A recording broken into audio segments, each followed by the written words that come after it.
Hi, welcome to this week's episode of Digging Up the Past, where I actually dug people up. I dug up a Chinese miner, an American farmer's wife, and an Irish lady. Later, we will be talking 1v1 with all of these people, getting to know them a little better. And now for our first guest, I would like to welcome a miner from the Chincha Islands. Hi. Hello, can you please tell the audience why you're on this show today? Well, I was brought to the Chincha Islands to mine guano. Nice. How did you end up becoming a slave and a guano miner? Well, I agreed to work on an 8-year contract in the California gold mines. I couldn't afford the journey over to the New World, so laboring up as a slave makes up for the cost that it would take for me to be brought there. But I was taken advantage of, and I was brought to the Chincha Islands to mine guano instead. Guano is made from bird excrement and is important for agriculture because it restores the crops when they start to die. This is why the fertilizer is in high demand throughout all of Europe, and the need for labor to mine it is so necessary. Nice. Thank you. Nice to know. What was it like being a slave on the Chincha Islands? Well, working as a slave here is torture. All 100,000 of us are forced to work 20 hours a day, 7 days a week. If we don't meet the quota for the amount of guano that's supposed to be mined by the end of the day, we receive a whipping. Some slaves are also forced to do other tasks like constructing roads or working in sugar or cotton plantations. 2/3 of our pay is used for rooming on the island. Oh my gosh, that is terrible. I know there were many deaths from the miners, especially suicides. Did you know of anyone who jumped off some of the cliffs? Did you ever think about killing yourself as well because the conditions were so harsh?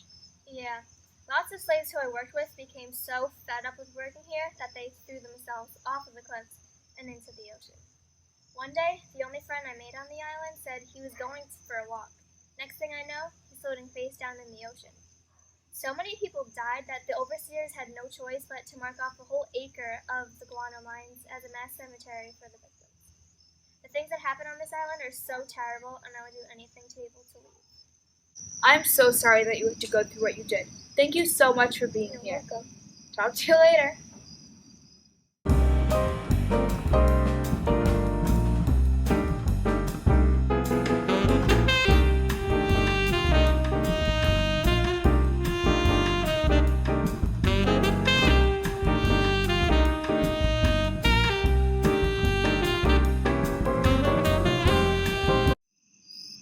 And now I would like to welcome our second guest, the American potato farmer's wife.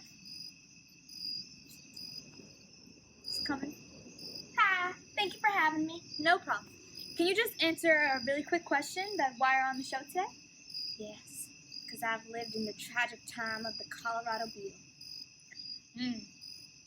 I know you are a hardworking wife on your husband's potato farm. The Colorado beetle strongly impacted the Americas because it fed on the potatoes you needed in order to live. I read that some potato farmers woke up in the morning and suddenly saw a layer of millions of bugs feeding on your precious potatoes. Can you describe what this was like for me? Yes, it was a devastating time for me and my husband Abraham. Bugs have always bothered us, but it has never been on such a large scale. I will never forget that one morning I was making breakfast for Abraham when he came in with a worried look on his face. He told me to come out into the field immediately. I walked out to see thousands of little yellow bugs with black stripes covering our field. There were so many I could barely see the potato leaves. We had no idea where it came from or how to stop them from eating the potatoes. I was so scared because we lived off these potatoes and could not bear to lose them. It was how we got our money. We would have nothing without them. Wow, that must have been frightening. Was there anything you could do to try to get rid of the beetles? Oh yes, we tried multiple things. We needed these potatoes to help us survive. We couldn't bear losing them. We doused the plants with lime, nothing.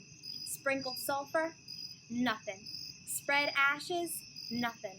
Sprayed them with tobacco juice, nothing. Nothing was getting rid of these bugs. They were unstoppable. My neighbor said they mixed coal, tar, and water and splashed it on the beetles. Some tried wine, Others tried kerosene. Nothing would work until we discovered Paris Green. I heard of this solution called Paris Green. I was told a story about the creation of it. There was a farmer who just finished painting his shutters, and when he got angry, he threw some of his paint onto the beetle-infested potato plants. There was an emerald pigment in the paint called Paris Green, made mainly from arsenic and copper. What were some positive and negative effects of this pesticide? I didn't know how it was invented, but all I knew was that it worked. All we had to do was buy it, mix it with some flour and water, sprinkle it onto the potato plants, and watch those beetles die. I'm telling you, this was sent from God. Not only did it kill the beetle, it killed all sorts of other bugs too. Paris Green led to the creation of many other insect killers. I remember Abraham and I would spray so many different substances on our crops that there was no other left on our field besides the potatoes. This was bad because if it didn't rain for a few days, the solutions would build up on the soil and create a terrible residue. But it got worse with all these pesticides. The beetles became immune to it. The devil has cursed us because these beetles were here to stay. Thank you so much for being on my show today. I'm so sorry to hear what you had to go through with the beetles. Thank you for having me. No problem.